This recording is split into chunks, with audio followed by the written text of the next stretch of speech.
안녕하세요. 신개념 IT 매거진 핫 이슈 MC를 맡은 허준입니다. 여러분들이 어렵게만 생각했던 과학 이제부터 쉽게 풀어드리도록 하겠습니다. 오, 격하게 반겨주시네. 반갑습니다. 다시.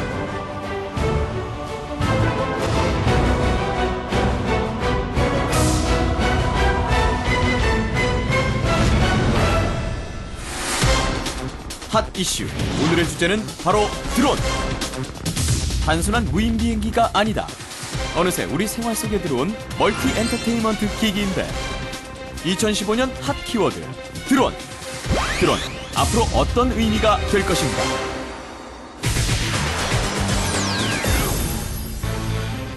오늘의 주제는 드론. 요즘 예능 버라이어티에 안 나오는 것이 없습니다. 그리고 방송, 뉴스, SNS, 영화 속에도 자주 나오다 보니까 단어는 참 익숙한데 말이죠. 드론. 하지만 정확하게 알고 계신 분은 별로 안 계신 게 아닌가 이런 생각이 좀 듭니다. 예, 말씀드리는 순간 어디선가 굉음이 들리기 시작했습니다. 네, 오늘의 주인공 드론이 등장을 하고 있습니다. 아, 소리가 어마어마한데요. 여러분이 보고 있는 대자연의 경관을 보여주는 드론, 그게 바로 이런 엄청난 소리를 내는 드론이었습니다, 여러분. 엄청난 굉음입니다.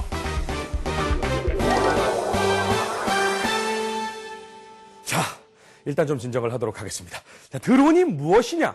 먼저 한번 알아보도록 하겠습니다. 사전적 의미는요, 사람이 타지 않고 무선 전파의 유도에 의해서 비행하는 비행기나 헬리콥터 모양의 비행체를 말하는데요. 드론이라는 단어 자체에는 거리 낮게 웅웅거리는 소리라는 의미가 담겨 있다고 합니다. 윙윙거리는 날개의 모습 때문에 이렇게 불리게 됐다고 하는군요. 근데 벌 한 마리가 아니라 2만 마리 정도의 소리가 아닌가 그런 생각이 듭니다. 사실 제가 잘 아는 드론은요, 게임 속 드론, 뭔지 아시죠? 가가지고 미네랄 드론, 이게 드론인데, 드론이 게임이건 현실이건 일꾼으로 통하는 건 같은 것 같습니다. 전문가들이 전망하는 2015년 드론의 해가 될 것이다. 그런데 궁금한 게, 우리 농촌에 가면은 왜 이렇게 농약을 뿌리고 하는 거 있잖아요. 그것도 드론인가? 그러면 우리 연평동과 거기 떨어졌던 거 있잖아, 그거. 어? 북한이 조잡하게 만든 그 프로펠러 비행기 같이 생긴 거, 그것도 드론인가? 어쨌든 무인 항공기 종류는 전부 다 드론에 속하는 거군요. 그렇다면 범위가 상당히 넓다는 것이죠. 종류도 많고 쓰임새도 다양한 드론. 그 드론의 역사는 과연 언제부터였을까? 시초는 바로 무려 1849년 오스트리아에서 발명된 보밍 다이 벌룬이라는 이 무인 비행기인데요. 열기구에 폭탄을 달아 떨어뜨리는 방식이었다고 합니다. 1863년엔 미국에서 이와 비슷한 펄리스 에어리얼 봄버라는 타이머 열기구 폭탄을 개발했다고 합니다. 타이머. 그러니까 조금 바람 쐬가지고 늦게 도착하면 하늘에서 뻥 터질 수도 있는 굉장히 위험한 것 같았어요. 예. 후 중동전, 백하계국 전투, 걸프전 등에서 전투용, 감시용으로 쓰이던 무인 항공기. 그런데 1990년대에 들어서면서 비로소 평화에 기여하는 역할로 쓰이기 시작했습니다. 이스라엘에서는요, 정찰용 무인 항공기 파이어버드 2001을 개발해 산불 감시나 환경 감시를 시행했고요. 미국에서는 환경 조사를 위해 태양 전지식의 초경량 연구 항공기 패스파인더를 개발했다고 합니다. 하지만 여전히 군사 목적의 무인기 개발은 꾸준히 진행되고 있는데요. 우리나라에도 군사용 드론이 있다고 합니다. 1990년대 개발에 착수해서요, 2004년부터 운영 중인 군 정찰용 드론 송골매. 왠지 노래를 부르면서 다닐 것 같다라는 생각이.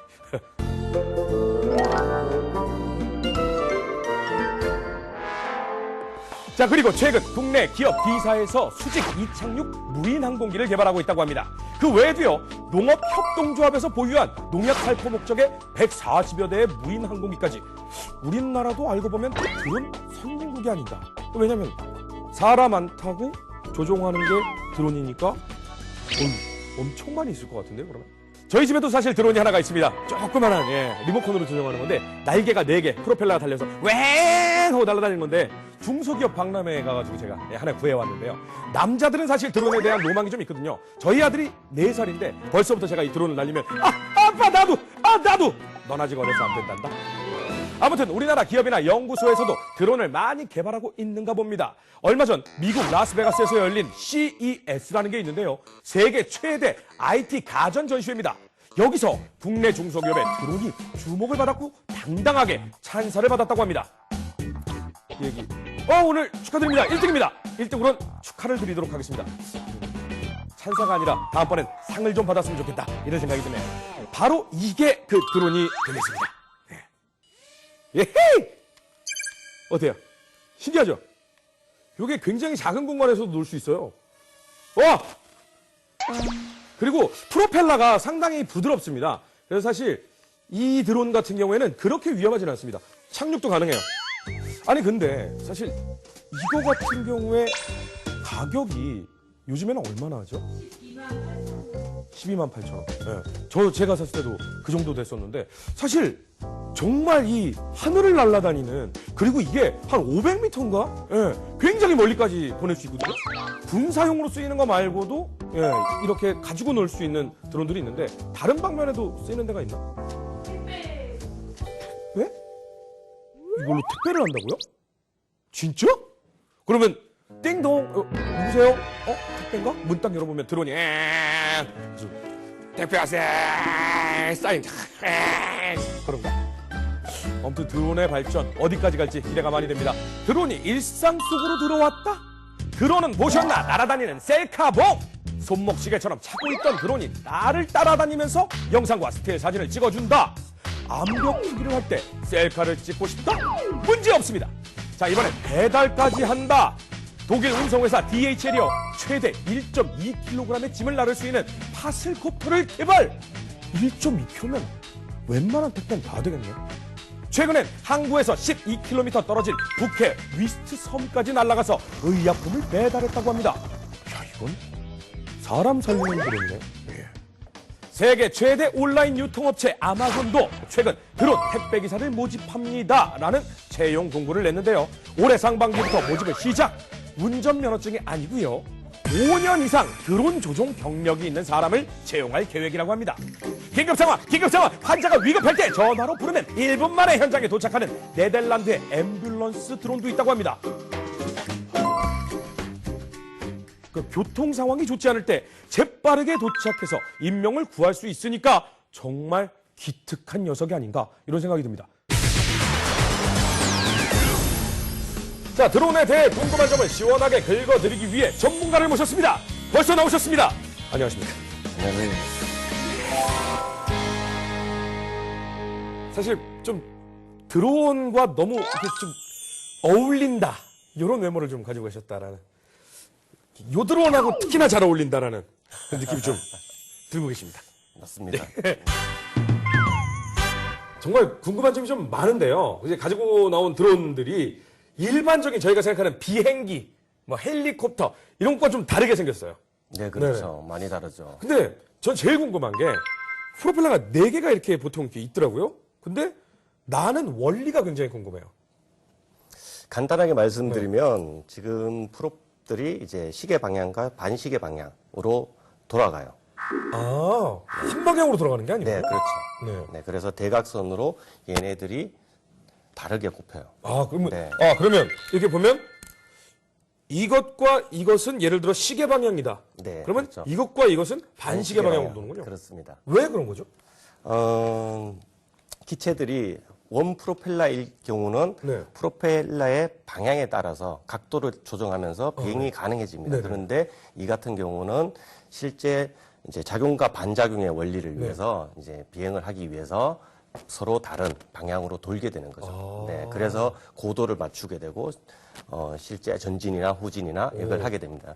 드론이 사실은 카메라 촬영을 하기 때문에 굉장히 또 유익하잖아요. 그렇죠. 그 카메라가 앞에 지금 달려있는 모습이 좀 보여요? 네네. 오! 야, 그러면 드론은 가만히 떠 있는 상태로 그 전방 위에 있는 사진을 다 찍을 수 있네요. 네, 그렇죠. 자, 그러면은 저희가 뭐 오래 얘기할 필요가 없습니다. 실제로 촬영을 하면 어떤 화면인지 저희가 화면을 보면서 한번 얘기를 나눠보도록 하겠습니다. 자, 옥상인가요? 네, 저희 회사 옥상입니다. 직접 띄우신 거군요. 네, 저랑 또 저희 베테랑 그 전문 파일럿이 또 계세요. 네. 근데 이제 크기별로, 종류별로 다 다릅니다. 네, 그렇죠. 지금 2대 여기 나와 있는 얘네들이죠. 네. 오, 이거 지금 이제 흰색 프로펠러가 돌아가고 있는데요. 네, 그렇죠. 이건 무슨 드론이죠? 팬텀2 비전 플러스라고 최근에 이제 가장 많이 대중화되고 있는 드론 중에 한 모델입니다. 요게 이제 헬리캠이라고 볼 수 있네요. 그렇죠. 헬리캠이죠, 얘가. 네. 야, 이거 이제 방송에서 많이 쓰이는데. 근데 어디까지 올라가나요? 최대 고도는 사실은 뭐 기체적인 부분에서는 제한은 별로 없어요. 하지만 법상 지금 현재로서는 150m 이하에서 비행을 하도록 권장을 하고 있습니다. 근데 이 기능상으로는 더 올라간다고요? 그렇죠. 그럼 막 우리가 고등학교 때 배웠던 성층권 막 이렇게 올라가나요? 아, 그까지는 안 되고요. 이건 스타워즈에 나오는 비행기 같아요. 네, 인스파이어 1이라는 드론입니다. 최근에 나왔죠. 움직임이 달라요? 네, 맞습니다. 이륙하고 나서 랜딩 기어를 자동으로 올려줍니다. 그래서 360도 촬영이 가능하죠. 우와. 그러면 이거 화질은 어떤가요? 풀 HD로 실시간 전송을 해주고 실제 녹화는 4K로 녹화가 가능합니다. 그럼 혹시 이게 리모컨이 닿는 거리는 그러면 얼마나? 1km대 정도까지 가능하다고 보시면 될 것 같습니다. 1km 이상. 야, 이건 진짜 귀엽네요. 예, 제가 갖고 있는 것도 보이고. 네, 드론 파이터라서 소형으로 연습용, 장난감처럼 이용할 수 있지만 또 밖에서 제대로 비행을 하시면 네, 큰 드론 같이 또 날릴 수 있습니다. 고급형과 이 초소형, 보급형. 예, 아까 확실히 좀 차이가 나는 것 같습니다. 자, 지금 두 가지를 한번 비교해서 날려봤습니다. 인스파이어하고 팬텀2죠. 네, 그렇습니다. 자, 어떤 차이가 좀 있나요? 제일 궁금한 건 가격. 가격이 인스파이어는 340만 원대 정도, 그리고 팬텀은 150만 원대. 그렇습니다. 가격 차이가 좀 많이 나는데요? 네, 그렇습니다. 아니, 근데 좀 날씨 영향이라든가 좀 배터리의 용량 뭐 이런 게 좀 다를까요? 그것보다는 실제로 이제 카메라의 성능이 지금 네. 많이 차이가 나고요. 아. 네, 배터리는 오히려 소형이 더 비행 시간은 조금 더 깁니다. 그렇군요. 네. 드론 파이터라고 네네. 하는 제품이고요. 100m 정도에서 비행이 가능합니다. 10m도 안 가는데 떨어졌어요? 아, 외부라서 바람의 영향을 좀 받습니다. 아, 그럼 저건 실내에서 갖고 놀아야 되는 건가요? 그렇죠. 실내에서 연습용으로. 좀 많이 당황하신 것 네. 같은데. 왜냐면 저 밖에서 많이 했었거든요. 저거 조종하시는 분이 못한 거 아니에요? 아, 그렇지는 않고요. 네. 실제 전화 이제 바람이 조금 불어서 그런 상황이 발생한 거죠. 배터리는 그러면 용량이 어느 정도 되나요? 한 5분 정도 비행이 가능합니다. 아, 5분 정도. 네. 그러니까 띄워놓고 쭉 5분 정도는 움직일 수 있다. 그렇죠. 5분 정도. 네. 그렇군요. 그러면 배터리 수명 같은 경우에 사실 5분이면 예, 밖에 나가지고 놀기에는 좀 짧거든요. 네, 그래서 보조 배터리들을 많이 이제 가져다니는 거죠. 아, 네. 보조 배터리. 네, 그렇습니다. 그리고 이제 고도의 얘기 아까 네. 사생활 뭐 법적으로 침해가 되기 때문에 고도 제한이 있다 뭐 이런 얘기 하셨잖아요. 아, 그건 아니고요. 법적인 부분은 이제 비행체, 다른 비행체, 실제로 이제 헬리콥터나 이런 비행체들과 충돌 사고를 막기 위해서 네네네. 네, 150m로 일단 제한을 해두고 있는 상태입니다. 근데 좀 걱정이 되는 게 아까 그 소형 드론 파이터도 네. 100m까지 올라간다고. 그러면 수십 층 높이의 그 건물까지도 보이는 거잖아요. 그럼 카메라를 달고 있으니까 네. 창문들을 이렇게 보면 어떡하죠? 뭐 하나. 그래서 그런 부분 때문에 지금 사생활 침해나 이런 부분 때문에 실제로 드론에는 이제 뭐 줌 기능이라든가 이런 기능은 없습니다. 없고 이제 보통의 큰 기체들은 카메라가 장착되어 있지만은 소리가 나기 때문에 일반적으로 근접 촬영은 힘들죠. 그렇죠, 그렇죠. 네, 실제로 브라질에서 교도소로 네. 이제 반입돼서 안 되는 제품들을 드론을 위해서 교도소에 있는 친구한테 날려보낸 경우가 있었죠. 네. 하긴 뭐 택배로 보내는데. 네, 그렇죠. 네.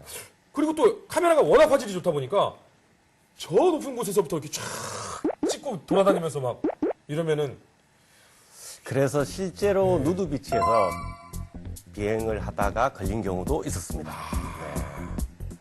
좀 그러니까 좀 좋은 곳에 쓰라고 만들면 좋은 데만 써야 되는데 꼭 그런 인간들 때문에 저희 같이 정말 드론을 좋게 좋은 곳에 발전된 곳에 쓰려고 하는 분들에게 좀 피해를 준다. 좀 이런 생각이 좀 드는데 근데 이제 뭐 무게라든가 크기 제한이 좀 있다고 하는데 그러면 좀 작은 12kg 이하 정도 되는 드론 같은 경우에는 지금 현재는 어디서나 날려도 되나요?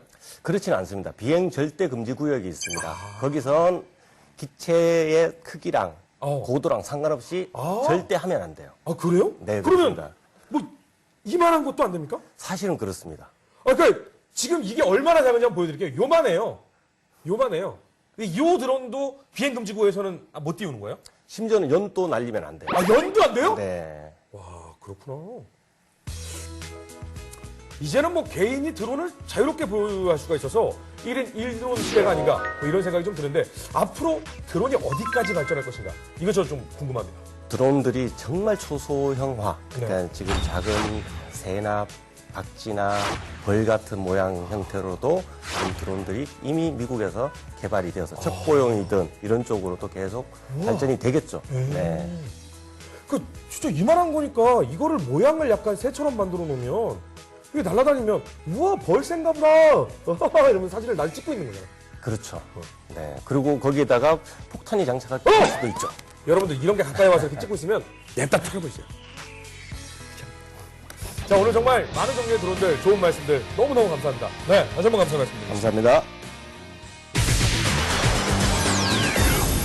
자 오늘 드론에 대해서 얘기를 한번 나눠봤는데요. 제 생각에 드론을 사람이 가지 못하는 좀 위험한 뭐 석유, 자원 탐사 뭐 이런 데 쓰면 어떨까 이런 생각이 좀 드는데 그런 걸 개발하는 회사가 있으면 거기에다가 주식 투자를 하고 주식 투자를 하면 엄청 돈을 많이 벌고 그 개발을 할 때 내가 5년 동안 연습을 해서 드론을 내가 개발을 허준의 수다와 함께하는 신개념 IT 매거진 핫 이슈 뜨끈뜨끈한 IT 정보 쉽고 재미있게 전달해드리도록 하겠습니다. 또 만나겠습니다. 꼭꼭요. 일단 이거를 연습해서 탐사를 한번.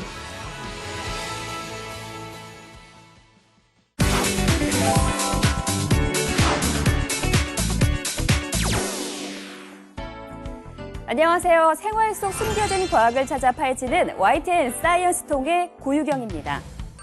오늘은 요즘같이 추운 겨울철에만 맛볼 수 있는 제철 음식 중에 하나죠. 바로 과메기인데요. 과메기는 건조된 생선으로 익히 알려져 있는데 전혀 딱딱하지가 않은 특징이 있습니다. 볕에 말려 건조된 생선과 다른 과메기로 재탄생되기까지 특별한 과학이 숨겨져 있다고 합니다. 함께 보시죠. 대자연의 선물. 산, 따뜻한 햇볕, 그리고 바람, 파도. 이들이 만들어낸 바다의 산물.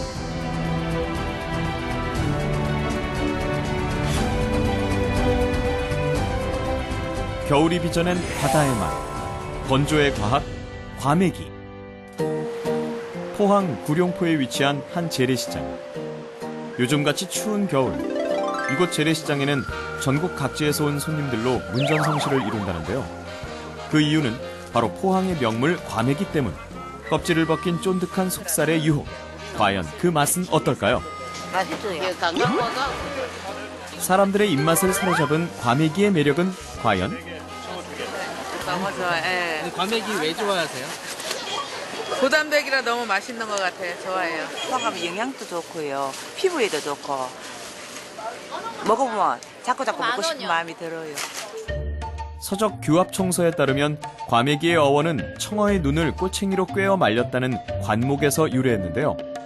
두 눈이 서로 통하여 말갛게 마주 비치는 그 맛이 기이하다라고 해 오늘날까지 전해져 내려옵니다. 한겨울 동해안의 진미 중의 진미인 과메기. 그 본고장인 구룡포 마을. 이곳 사람들은 10월부터 2월까지 과메기가 제철이라 요즘 같은 겨울철이 가장 바쁜데요. 햇볕이 있는 맑은 날이면 어김없이 과메기의 주 생선인 꽁치 손질로 하루를 시작합니다. 구룡포의 겨울은 과메기 향이 진동하는데요. 그런데 과메기를 겨울철에만 맛볼 수밖에 없는 이유가 있었습니다.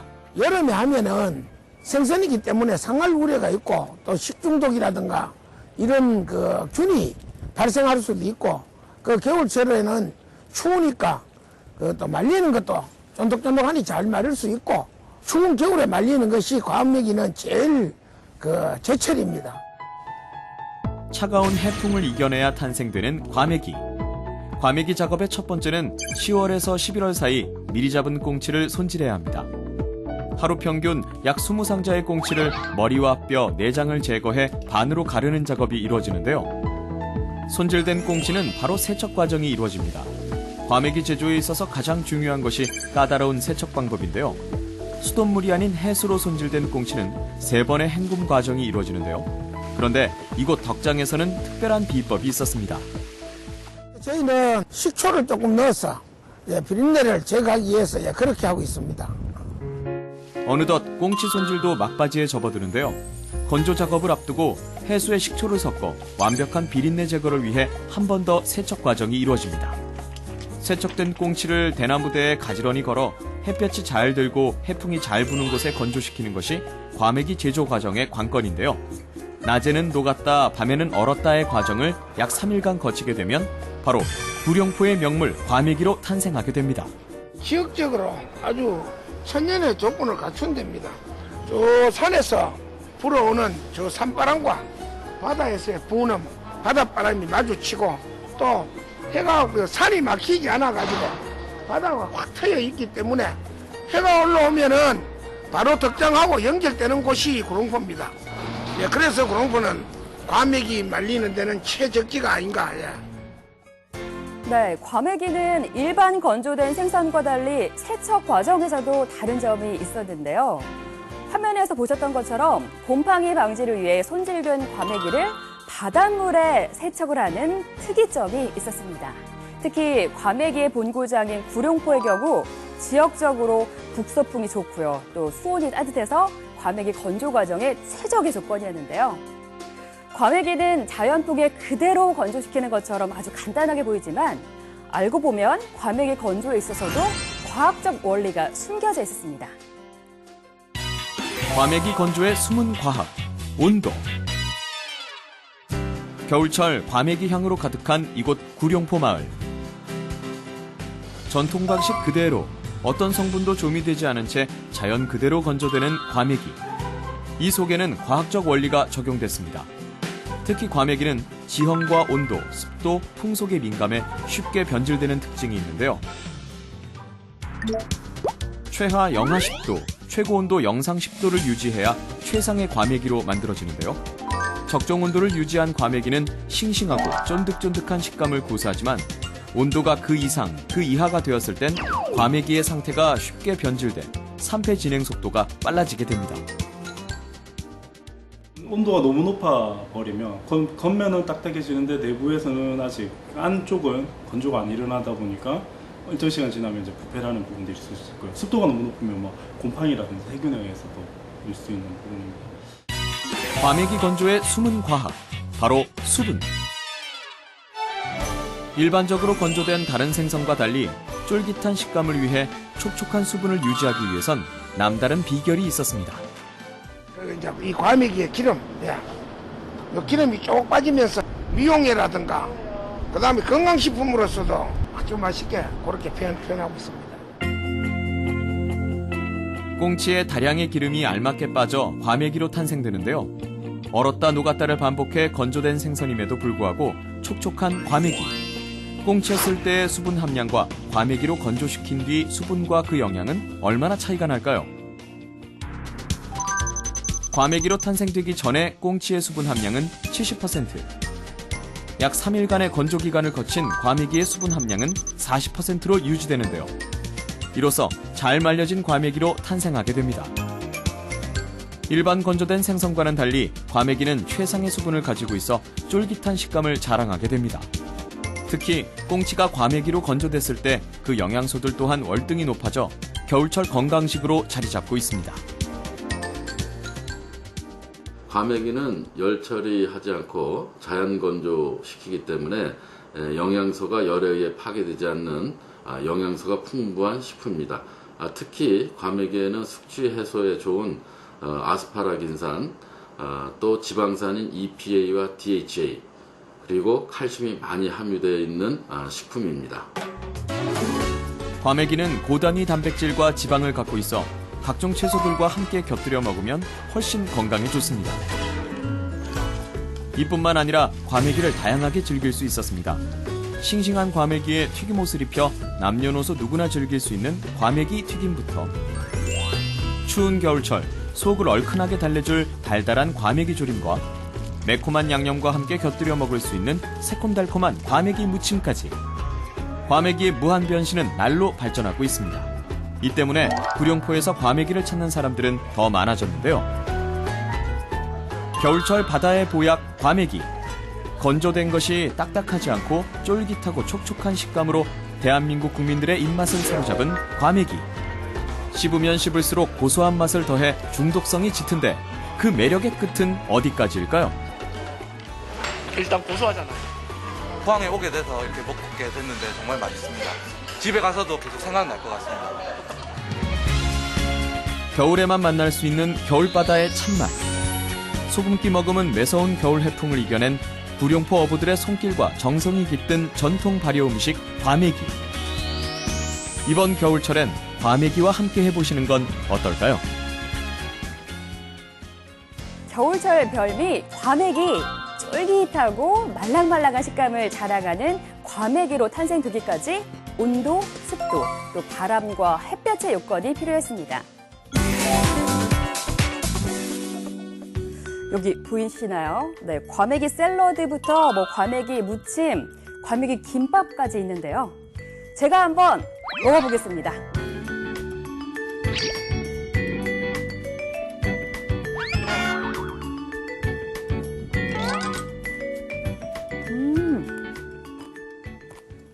과메기 하면은 좀 비릴 것이다 이런 선입견 저도 있었고요. 다들 있으셨을 텐데 비릿한 냄새가 전혀 없고요. 참 담백하고 오히려 고소하다 이런 느낌이 듭니다.